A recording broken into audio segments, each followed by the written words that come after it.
Pandya store சீரியல்ல அடுத்த வர எபிசோட்ல நம்ம தங்கமயில இருந்துட்டு ரூம்ல உட்காந்து அழுந்துக்கிட்டே இருக்காங்க. மீனா போறாங்க.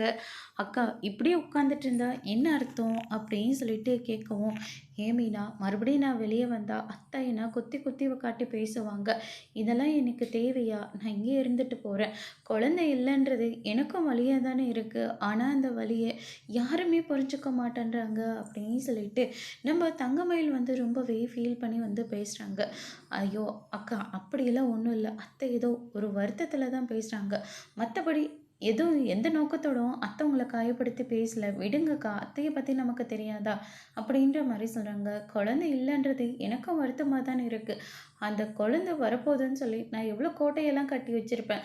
அந்த கோட்டை சரிஞ்சு விழுந்ததுமே எனக்கு எவ்வளோ வலிச்சிருக்கும். ஆனால் என்னை பற்றி யாருமே கவலைப்படவே இல்லையே அப்படின்னு சொல்லிட்டு நம்ம தங்கமயில் வந்து ரொம்பவே ஃபீல் பண்ணி வந்து பேசுகிறாங்க.